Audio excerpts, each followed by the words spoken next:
Hi friends, Selena village ஸ்டைலில் இன்றைக்கி என்ன வீடியோ பார்க்க போகிறேன்னா சிக்கன் கிரேவி தான் செய்ய போகிறேன். வாங்க பார்க்கலாம். அடுப்பத்தை வச்சு வானல் வச்சுக்கலாம். தேவையான அளவு எண்ணெய் ஊற்றிக்கலாம். ஒரு ஸ்பூன் சோம்பு போட்டுக்கலாம். மிளகா கருவேப்பிலை போட்டுக்கலாம்.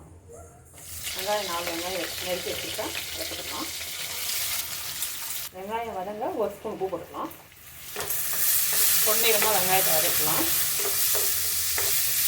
நல்லா பொன்னிறமாக வெங்காயம் வதங்கிச்சு. இப்போ இஞ்சி பூண்டு பேஸ்ட் போட்டுக்கலாம். இந்த ஸ்பூனில் ஒரு ஸ்பூன் இஞ்சி பூண்டு பேஸ்ட் போடுறேன். நான் 2 தக்காளி எடுத்து வச்சுருக்கேன், அதை போட்டுக்கலாம். மீடியம் சைஸ் 2 தக்காளி. அது மேலே போட்டிங்கன்னா புளிப்பாயிடும். தக்காளி வதங்க கொஞ்சமாக மஞ்சள் தூள் போட்டுக்கலாம். தக்காளி நல்லா வதங்கிச்சு. இப்போ சிக்கன் போட்டுக்கலாம். நான் கொத்தமல்லி தூள் 1 ஸ்பூன் போட்டுக்கிறேன். குழம்பு மிளகாத்தூள் ஒரு 1/2 ஸ்பூன் போட்டுக்கிறேன். தண்ணி ஊற்றிக்கலாம். சிக்கன் முழுகிற அளவு தண்ணி ஊற்றிங்க. கிரேவின்றதுனால தண்ணி நிறைய தேவை, திட்டமாக ஊற்றினா போதும். இப்போ பார்த்தீங்கன்னா நல்லா கிரேவி ஆயிடுச்சு.